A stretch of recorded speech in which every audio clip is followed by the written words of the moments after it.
Hello， 大家好，歡迎收睇中山盲公竹嘅 channel， 我係霍沙 Ken。咁今期嘅視頻咧，我哋就嚟到呢個中山嘅東區啊。咁大家印象當中東區樓價係咪好高啊？咁 total 基本上200萬先找得到數嘅。咁今期視頻阿 Ken 咧就揾到一套筍盤啦。咁20零萬咧就可以買到我身後嘅呢個公寓啊。咁而且佢都係呢個香港業主，保養得非常之好嘅。咁首先我哋講翻我哋嘅位置啦，我身後咧就係呢個越秀星匯品豐啊。喺2019年收樓，咁基本上係以公寓同埋住宅為主嘅。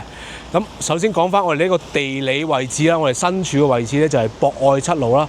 呢個板塊咧亦都係比較之後生嘅，喺近10年係先起好並且係收樓，所以見到成個區咧係比較之乾淨，就冇啲舊城區好似錯綜複雜一啲舊樓啊，或者係啲廠房啊交織埋一齊，呢個區就唔會，而且入住率非常之高。大家可以睇到我哋隔離一啲萬科金利中央啦、怡安御品公館啦，以及我哋嘅住宅區啦，入住率亦都係非常之高。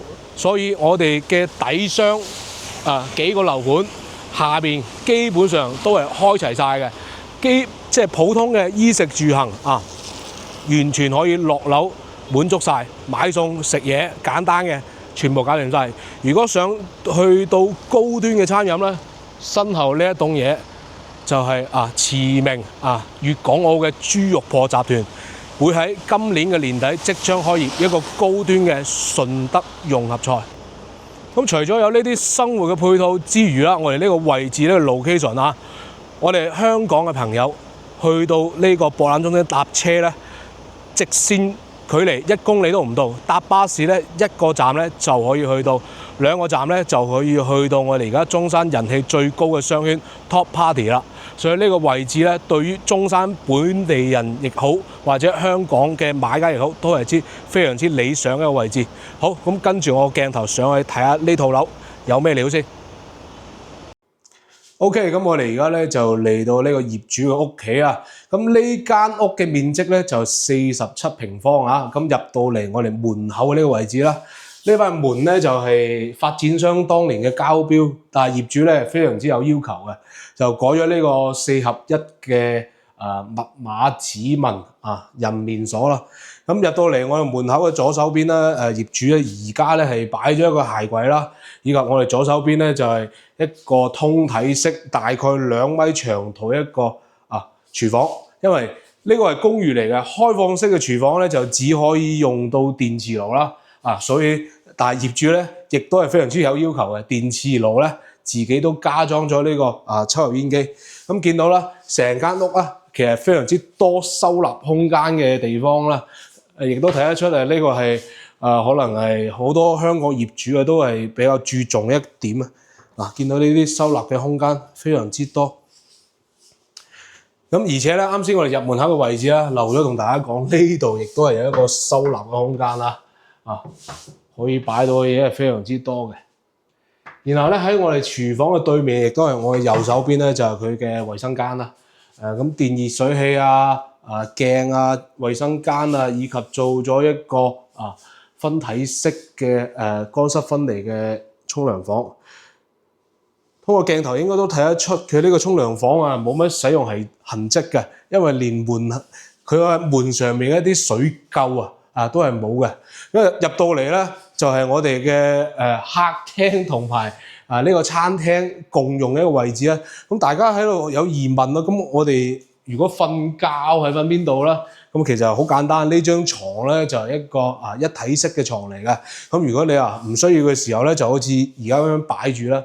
如果你需要到休息嘅時候咧，就可以通過呢個位置啦，拉出嚟咧就可以增加佢嘅長度，就可以做成一個休息區啦。係啊。咁而家呢間屋咧，業主咧係可能要帶走一啲私人物品咧。再加上可能比較值錢嘅少少就係呢個電視啦。咁我哋所見嘅一啲櫃啦，呢個櫃而家同大家講下啦，佢係一個餐體櫃嚟嘅。呢邊咧一個伸縮嘅模式啊，有個支架喺度。今次就唔同大家做呢個展示啦。包括呢個雪櫃啦，業主都係留翻俾我哋嘅，以及呢個基本上係差唔多到頂嘅呢個衣櫃啦。都係留俾我哋嘅業主，就係帶走電視啦，以及我身後嘅呢兩張凳後邊嘅呢個掃地機器人啦。你通過呢啲細節，其實應該都睇得出業主係一個非常之注重衞生嘅人啦。成間屋嘅保養啊，各方面咧，亦都係非常之新嘅。咁好啦，再到嚟呢邊啦，我哋呢間屋嘅朝向咧就係東南向嘅，呢邊咧亦都係做咗一個風窗嘅設計啦。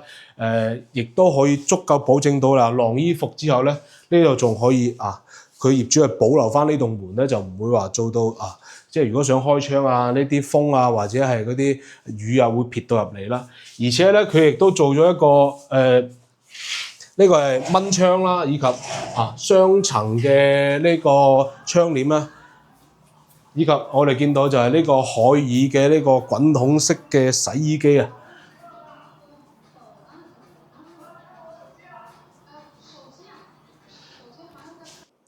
好啦，咁我哋講翻呢間屋嘅情況啊，47平方咁，業主咧19年裝修到而家咧，一直都係自己住啊，每年可能咧就翻嚟住翻幾日嘅啫。咁通過鏡頭，大家應該睇得到佢嘅裝修保養係非常之新嘅。